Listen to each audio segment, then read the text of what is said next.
Perkenalkan, saya Muhammad Ayu Saputra dengan NIM belakang 68. Saya Aureliani Rizal dengan NIM belakang 66. Saya Kanada dengan NIM belakang 67. Nah, di sini kami mencakup 3 materi. Yang pertama, bagaimana bahasa bisa terbentuk. Yang kedua, mengapa bahasa Akkadia dan Aramik yang dibawakan oleh Yesus bisa ambil guna. Dan yang ketiga, bagaimana bahasa generasi Z bisa terbentuk dan berkembang di zaman sekarang. Tujuan dari presentasi kami kali ini untuk memahami landasan teoritis dan perkembangan kognitif manusia yang memungkinkan munculnya kemampuan berbahasa.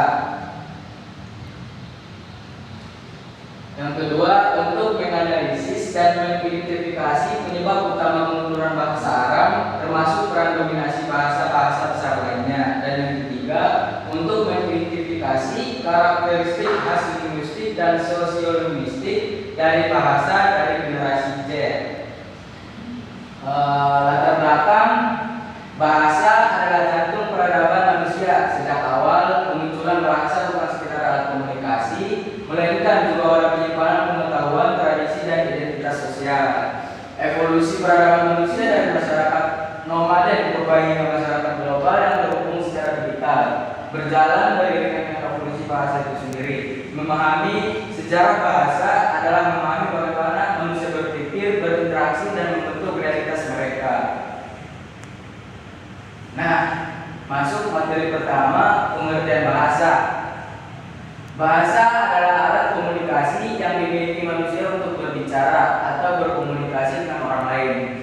Bahasa juga merupakan hal terpenting yang dimiliki manusia yang digunakan untuk komunikasi di kehidupan sehari-hari. Dengan apa kita berbicara selain dengan mulut dan berbahasa? Tentu saja hal ini menjadi bagian terpenting ketika seorang anak lahir di dunia. Pastinya pertama kali yang mendengar orang tuanya berbicara menggunakan bahasa mereka. Seiring berjalannya waktu, anak itu pasti diajarkan oleh orang tua berbicara ketika anak tersebut menginjak dewasa. Pasti belajar banyak bahasa selain yang diajarkan oleh orang tuanya. Entah itu bahasa asing ataupun seterusnya yang disebut dengan akuisisi bahasa atau language acquisition, atau bisa juga dari yang mendengarkan teman-teman yang berasal dari daerah lain. Dan juga akan ada pergantian generasi yang dimana banyak bahasa-bahasa tersebut yang diketahui. Sekarang pengertian antropolinguistik. Antropolinguistik adalah cabang ilmu yang mempelajari bahasa, antara bahasa dan budaya dalam konteks sosial, mengeksplorasi bahasa, mencerminkan, mengaruhi dan membentuk aspek-aspek budaya serta interaksi sosial dalam masyarakat. Antropolinguistik tidak hanya berfokus pada struktur dan fungsi bahasa, tetapi juga pada bagaimana bahasa digunakan dalam berbagai konteks sosial dan budaya, atau bisa dikatakan juga sebagai studi lintas disiplin yang mempelajari bagaimana bahasa memengaruhi kehidupan sosial budaya. Antropolinguistik adalah cabang ilmu yang mempelajari hubungan antara bahasa dan budaya dalam konteks sosial, mengeksplorasi bagaimana bahasa mencerminkan dan mempengaruhi dan membentuk aspek-aspek budaya serta interaksi sosial dalam masyarakat. Antropolinguistik tidak hanya berfokus pada struktur dan fungsi bahasa, tetapi juga pada bagaimana bahasa digunakan dalam berbagai konteks sosial dan budaya, atau bisa dikatakan juga sebagai studi lintas disiplin yang mempelajari bagaimana bahasa mempengaruhi kehidupan sosial budaya. Nah, materi selanjutnya tentang bahasa bisa terbentuk. Studi awal tentang bahasa dimulai dari peradaban kuno, terutama dari India. Ahli tata bahasa India yaitu Panini sekitar abad ke-4 sebelum Masehi membuat deskripsi sistematis tentang bahasa Sanskerta yang dianggap sangat maju dan memengaruhi linguistik modern. Di Yunani kuno, para filsuf seperti Plato dan Aristoteles mulai mengidentifikasi kategori-kategori dasar dalam bahasa seperti nomina atau kata benda dan verba atau kata kerja. Mereka berfokus pada hubungan antara kata dan di mana perhatian utama adalah pada bahasa Latin dan Yunani. Yang pertama, periode modern atau strukturalisme, kedua periode selanjutnya atau generatif dan kognitif, yang ketiga selain itu muncul juga linguistik kognitif yang melihat bahasa sebagai cerminan dari cara manusia berpikir. Ramai konseptualisasikan dunia aliran ini menekankan pentingnya makna dan pengalaman dalam mempelajari bahasa. Kenapa bagiannya dikit ya pembahasan aja. Ini kamu baca ini pengertiannya. Kamu baca ini lagi, ntar di bawah aja begitu. Lalu di sini ada langsung dalam wadah sebenarnya. Yang pertama yaitu periode modern atau strukturalisme. Nah, dari periode modern yaitu evolusi besar terjadi pada awal abad ke-20 dengan munculnya strukturalisme. Utamanya Ferdinand de Saussure berpendapat bahwa bahasa harus dipelajari sebagai sebuah sistem struktur yang terpisah dari sejarahnya. Dia membedakan antara logme atau sistem bahasa yang abstrak dan paralel.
kuartil.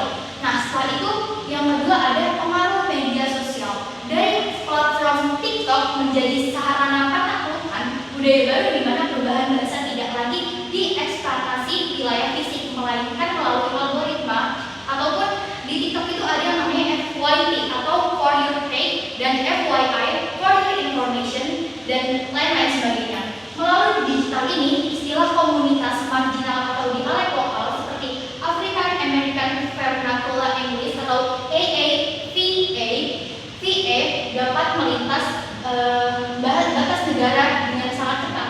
Fenomena ini mengubah istilah spesifik seperti slang atau cap menjadi bahasa global yang digunakan secara luas hanya dalam waktu yang singkat. Terus yang ketiga, memasuki era dominasi TikTok 2018 sampai 2020, bahasa Gen Z mengalami penyebaran global yang sangat cepat.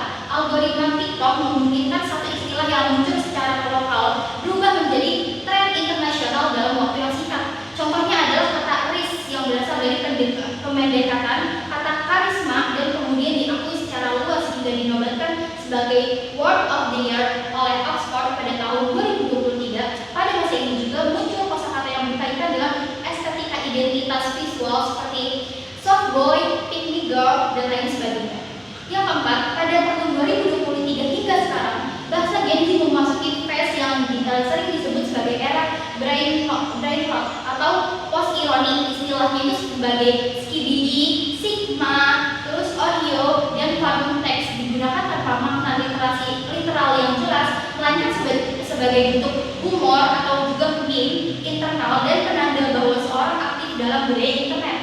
Bahasa pada fase ini juga berfungsi sebagai alat gatekeeping karena ketika istilah tertentu mulai dipahami oleh generasi lain, Gen Z cenderung meninggalkannya dalam menciptakan istilah baru. Yang kelima ada mendorong bahasa Gen Z. Perkembangan bahasa Gen Z ini terus berlanjut karena banyak sekali dorongan-dorongan dan validasi dari orang-orang lain. Apalagi Gen milenial sekarang juga ikut tahu dengan bahasa Gen Z. Setelah bahasa ada juga yang dinamakan typing. Banyak juga dari Gen Z yang kayak menyukai typing cantik atau ganteng. Itu juga dalam makna misalnya cowok yang ketiknya GPP ataupun itu artinya gak apa-apa, itu dibilang kayak typing jelek. Jadi kalau misalnya typing gantengnya itu harus GAPAPA. Nah itu menurut saya bagus sih, karena merupakan salah satu meningkatkan kita juga dalam menulis, typing ataupun mengetik. Oke. Yang terakhir ada kesimpulan. Kesimpulannya itu adalah bahasa dimulai di peradaban kuno, terutama di India. Ahli tata bahasa India Panini sekitar abad ke-4 Masehi membuat deskripsi sistematis tentang bahasa Sanskerta yang dianggap sangat maju dan mempengaruhi linguistik modern.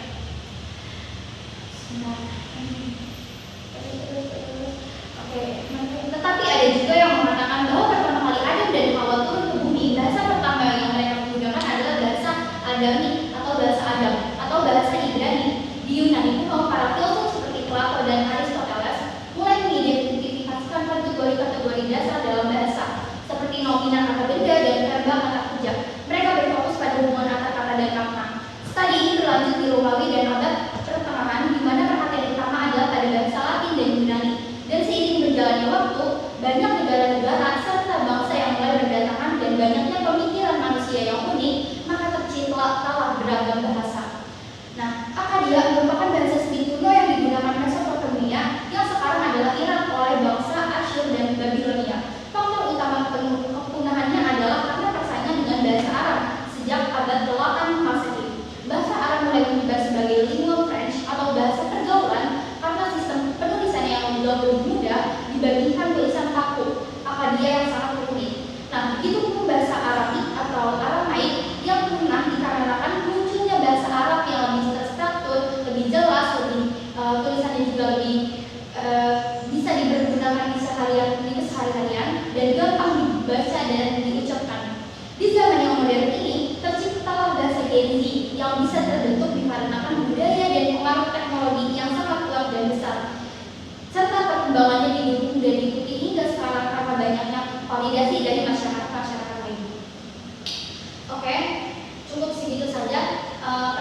dari kami. Kurang lebihnya kami mohon maaf. Apabila ada kesalahan, kami mohon maaf. Semoga apa yang kami sampaikan dapat bermanfaat bagi kalian semua. Wabillahi taufiq wal hidayah. Wassalamualaikum warahmatullahi wabarakatuh.